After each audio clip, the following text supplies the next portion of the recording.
779 есептің біріншісін шығарайық. 0,7 санына қосамыз 13,23 сан. Бүтін санның астына бүтін санды жазып қоямыз. Сонда 7-ге 3-ті қосатын болсақ 10, 0 түседі 1 ойда. 0-ге 2-ні қоссақ 2 ойдағымен 3 болады. Ал 0 санына 3-ті қосатын болсақ 3 болады, 1-дің өзі түседі. Сонда 13,3-ге тең болады екен. Келесі екінші емес, бірінші бағанды бітіреді екенбіз. 9,2 қосылған 4,28. 2 санына 8-ді қосатын болсақ, 0 болады 1 ойда. 0-ге 2-ні қосатын болсақ 2 ойдағымен 3. Үтірдің өзін түсіреміз. 9-ға 3-ті қосатын болсақ 13 болады. Сонда 13,3-ге тең екен. Келесі үшіншісін шығарайық. 18,36 қосылған 7,14. 10 болады 0, 1 ойда, 4 ойдағымен 5. Үтірдің өзін түсіреміз. 8 санына 7 санын қосатын болсақ 5-ке тең болады. Ойда 1 болады. 1 түсіретін болсақ ойдағымен 25 болады. Сонда 25,5 деп жазсақ болады екен. Бұл бізде бірінші бағанның жауабы. Енді екінші бағаны шығарайық. 85,7 қосылған 3,3. 10 болады 0, 1 ойда, 1 түседі, үтір түсіреміз 8. 88,1 деп айтсақ болады екен. Екіншісін шығарайық.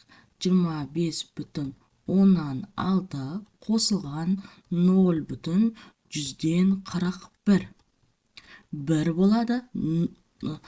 Жоқ санға 0 деп қойсақ болады. 0-ге 1-ді қосатын болсақ 1-ге тең. 0, 1. Үтір түсіреміз. 5-ке 0-ді қосатын болсақ 5, ойдағымен 6.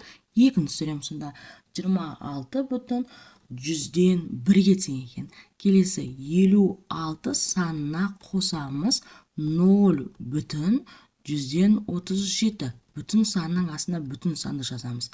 Сонымен бөлшек сандарын қосып қоямыз. Сонда 7, 3, үтір түсіреміз 6, 5 болады. 56,137-ге тең болады екен. Келесі үшінші бағаны шығарайық. 6,3 қосылған 2,5. Шыққанда нәтижесі 8-ге тең болады. 2-ге 6-ны қосатын болсақ 8-ге тең болады. Үтір санын түсіреміз. 8,8-ге тең болады. Енді бұған қосамыз 0,17 сан қосу. Қосайық, нәтижесі тең болады 5-ге, 1 ойда 8, 9. Сонда 9,15-ге тең екен. Келесі бағаны шығарайық. 9,2 қосылған 3,3. 5-ге тең болады. Үтір түсіреміз 12. 12,15 болады. Оған қосайық 1,16-ны. 1-ге тең болады. 1 ойда. 3 ойдағымен 4, 1. Сонда 14,1-ге тең болады екен. Келесі 0,11 қосылған 9,19. 0, 1 болады. 9, 10 болады. Сонда 10,0-ге тең болады екен. Енді оған қосайық 1,15-ті. 1,15. 5 болады. Сонда 11,15-ге тең болады екен жауап. Келесі 780-ші есебіміз ең тиімді тәсілмен есептеңіздер дейді. Тиімді тәсіл болу үшін біз жақшаның орнын ауыстырып жазайық. Сонда біріншісінде жақша 1,8 санына қосайық 2,2 санын. Шыққан нәтижесіне 4 санын қосайық. Яғни біз жақшаның орнын ауыстырдық. Қосу болған кезде қосылғыштардың орнын ауысқанмен мәні өзгермейді деген заңдылық бар. Сонда қосатын болсақ 3 4-ке тең болады. Ондық бөлшектерді қосамыз 4-ті, нәтижесі тең болады екен 8-ге. Яғни тез шығару жолдың әдісі. Келесі 1,6 қосылған 3,4 деп жазалайық, орын ауыстырып, қосылған 5 дейік. Сонда қосылғыштың нәтижесі тең болады 4, 5-ке тең болады. Сонда 5 қосылған 5 нәтижесі тең болады екен 10-ға. Келесі үшіншісінде ондық бөлшектерді қосақ 2,41 қосылған 4,59 қосылған 13 сан дейік. Ондық бөлшектерді жақша қылып жазайық. Сонда нәтижесі тең болады 6 7-ге тең болады. Ал 7 санына 13 санын қосатын болсақ, бізде 20-ға тең болады екен. Бұл бізде бірінші баған. Енді екінші бағаны шығарайық. Бізде барлығы ондық бөлшектер. Бірақ 0-мен аяқталуға келтірейік. Сонда 0,3 қосылған 1,7 деп жазалайық. Қосылған 2,5. Екеуін қосқан кезде нақты сан шығады. Бізде 1 2-ке тең болады. 2 қосылған 2,5. Сонда ол 4,5-ке тең болады екен. Келесі 3,8 қосылған 4,2 деп жазылайық. Қосылған 6 тең 7 8-ге тең болады нәтижесі. 8 қосылған 6, оның нәтижесі 14-ке тең болады екен. Келесі үшіншісін шығарайық. 12,125 қосылған 3,175 қосу 8 тең. Қосының нәтижесі 15 16-ға тең болады. 16 қосылған 8 нәтижесі 24-ке тең екен. Келесі үшінші есебін шығарайық. Ондық бөлшек болады екен бізде 8,3 қосылған 2,7 қосылған 8 деп жазылайық. Сонда нәтижесінен болады 11-ге. Ал 11 санына 8-ді қосатын болсақ 19-ға тең болады. Келесі 10,2 қосылған 4,8 қосу 1,17 деп жазайық. Жақшаның нәтижесі 15-ке тең болады. Ал 15 санына 1,17-ні қосатын болсақ 16,17-ге тең болады. Келесі 46,3 қосылған 4,17 қосу 18 тең. Нәтижесі 51-ге тең болады. Қосамыз 18 сан. Сонда 69-ға тең болады екен. Сонымен есебіміз аяқталады. 781 есептің біріншісін шығарайық. 6,125 азайтылған 4,3. Бүтін бөліктің астына бүтін бөлікті жазамыз. 5 санның астында ешқандай сан жоқ, оған 0 деп қойсақ болады. 5-тен 0-ді азайтатын болсақ 5-ке тең болады. 2 саннан 3-ті азайта алмаймыз, қарыс сұраймыз. 12-ден 3-ті азайтатын болсақ бізде 9-ға тең болады екен. Келесі 5 болды, 5-тен 4-ті азайтатын болсақ 1-ге тең. Сонда 1,195 санына тең екен. Келесі екіншісін шығарайық.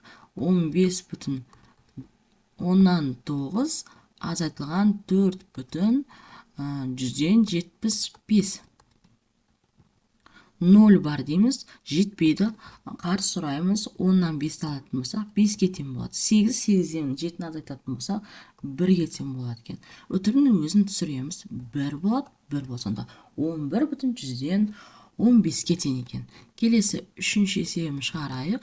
7,63 азайтылған 2,51.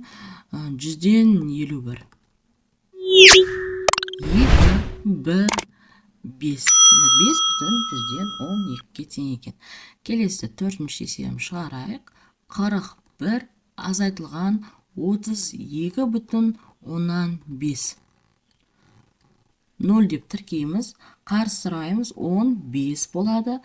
Так, 4-тен тағы қарсы сұрайтын болсақ, ол жерде 10 саны болады. Сонда 8-ге тең болады. Ұтыр түсірейік. 0 болады. 8,5-ге тең болады екен. Келесі 5-ші есебін шығарайық. 6,5 азайтылған 4,7. Қарсы сұраймыз. 15 саны. 15 санынан 7 сан азайтатын болсақ, бізде 8-ге тең болады. Ұтыр түсіреміз. 1 болады. Сонда 1,8-ге тең екен. Келесі 6-шысын шығарайық. 18,3 азайтылған 5. 0 бар деп есептейміз. 3-тің өзін түсіреміз. Сонда 13,3-ге тең болады екен. Келесі 7-шысын шығарайық. 67,45 азайтылған 49,188. Так, қарсы сұраймыз. Қарсы сұрасақ 6-ға, так, 7-ге тең болады. 5 болады екен. Үтірдің өзін түсірейік. Сонда 17. 17,157-ге тең болады екен. 7-шісі.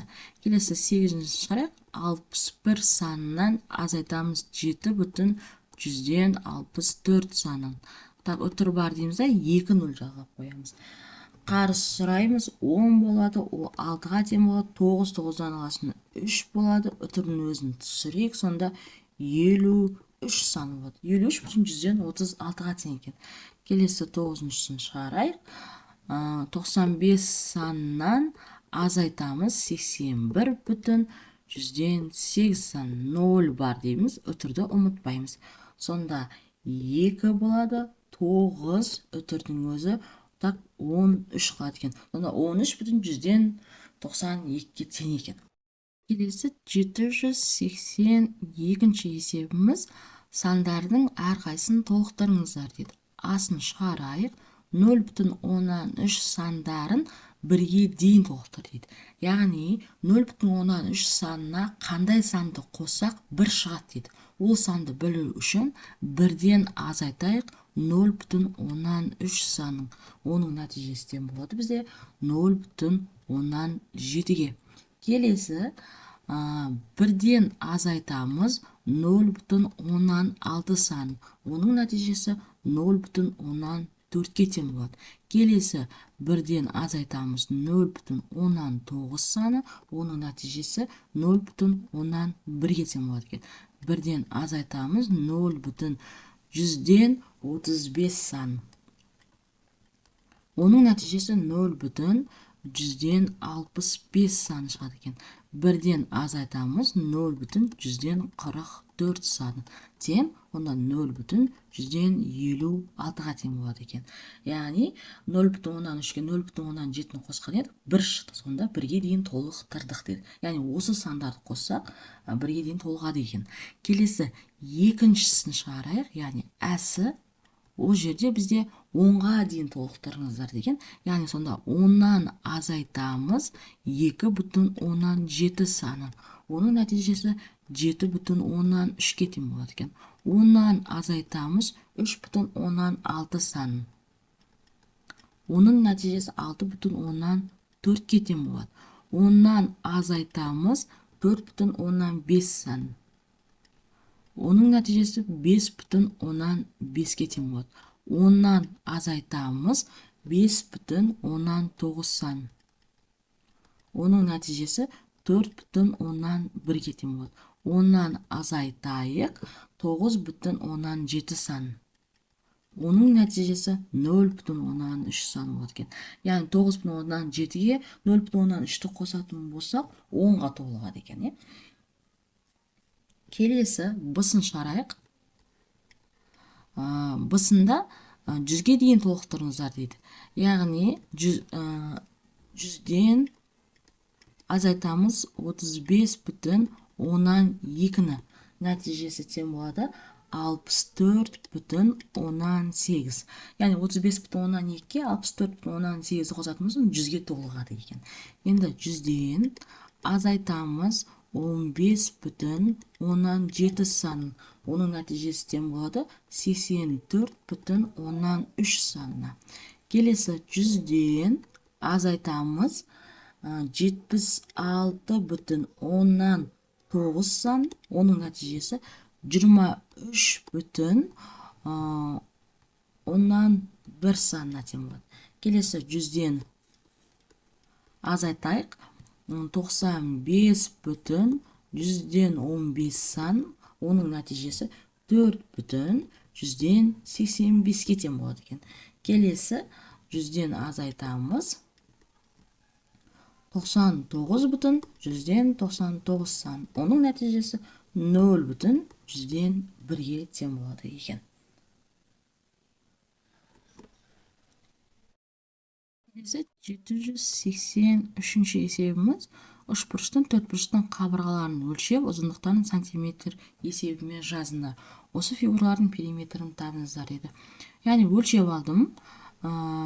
Қабырғасы 3,2 сантиметр, 3,9 сантиметр, 5,4 сантиметр екен үшбұрыштыңқы. Периметрін табайық. Периметрін табу дегеніміз барлық қабырғасының қосындысын табу. Сонда 3,2-ге қосамыз 3,9-ды, қосамыз 5,4-ді. Тең 3,2 мен 3,9-ның нәтижесі 7,1-ге тең. Оны 5,4-ге қосатын болсақ 12,5 сантиметрге тең болады екен. Келесі төртбұрыштың қабырғасын өлшеп алдық. Енді периметрін табайық. Сонда 2,6